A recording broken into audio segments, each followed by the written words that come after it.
369, damn, she's fine. Hoping she can sock it to me one more time. Get low. All right. So I was blasting that song earlier, Little John or whatever the hell it is. All right. And the super cool thing is, I was playing it loud and all that kind of stuff. And then later I sat down to do some videos and I looked at the date, and the date today is 6/9/2019, and 2019 adds up to 12, which is 3. So it's 369. I was like, yeah, that was awesome. So anyway, all right. So how to turn a problem around, or a situation, or what have you.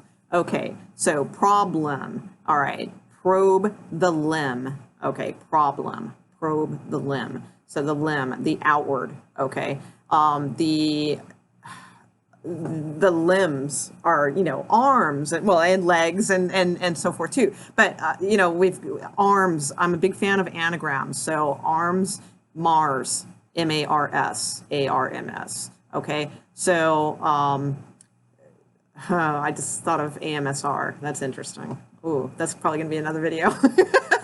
Anyway, so Mars, and karma, arm, karma. Okay, so Mars is the planet of Scorpio. All right, so arms, limb, probe the limb.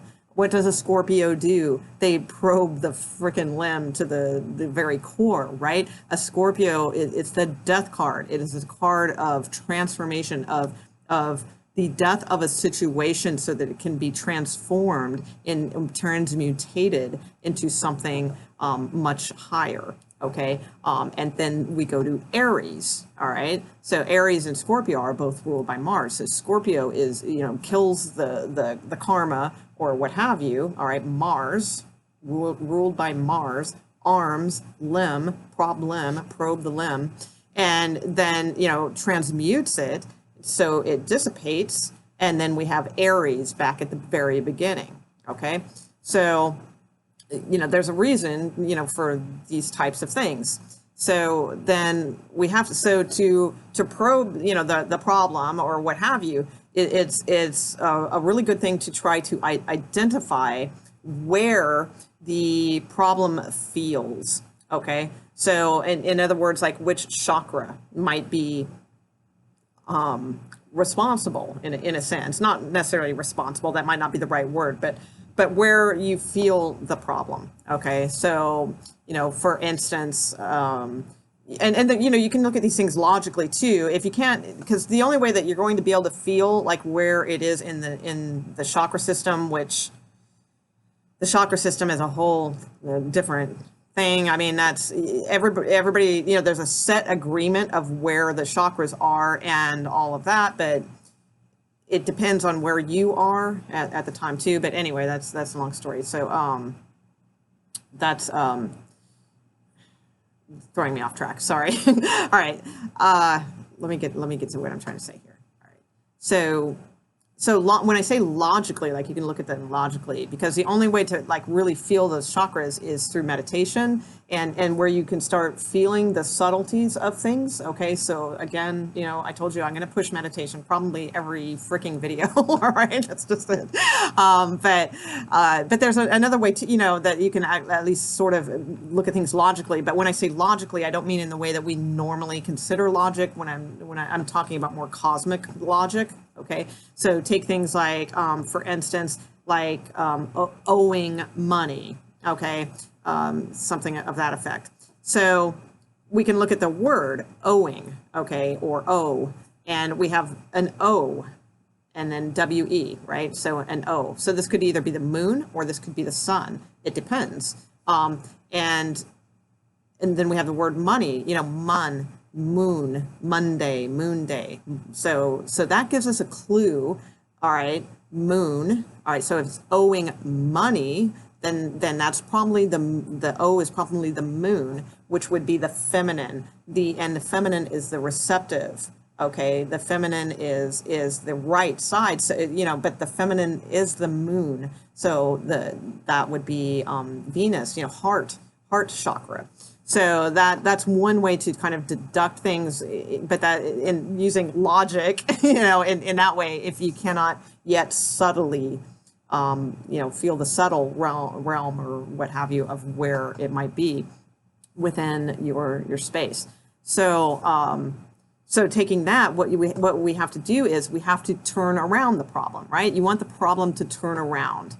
So then you have to look at that, turn around. All right, so turn. We have earn, U-R-N, earn, ashes, taking the fire and destroying something basically into ashes. It dissipates, okay? And then so we want to turn a round, round meaning circle, the feminine, the moon again, the emotions, the problem, okay? So that's, you want to make it into ashes, the roundness, the emotions that are tied into it, okay? So there's something about spinning the chakras, okay? I'm not going to like claim that I'm some sort of expert on that, because this is new information that I just received kind of today. So I don't exactly I'm not an expert in how to turn the chakras, but I know that there's something to that, okay? So about turning them around to go the opposite direction. So that's something that I will work on and will report back on. But mostly what I can give that is tangible is is destroying the roundness of the situation, the emotions that are involved in this, and they need to be in the earn, right? They need to turn around. So the way we do that is, problems and things like that, they're tied to our emotions, which is water. So, and our bodies are mostly water, but the thing is we all have the eternal spark. So the flame, the fire within, okay? So that's what needs to happen. You need to feel the fire of your problem inside the particular chakra that it stemmed from or relates to, and feel that problem, or see that problem, or whatever technique you want to use, and burn it and dissipate it, okay? So it's a little cosmic, it's a little weird, but I experimented with it a little bit today with positive results, and I feel like that is a good thing to share. So, all right.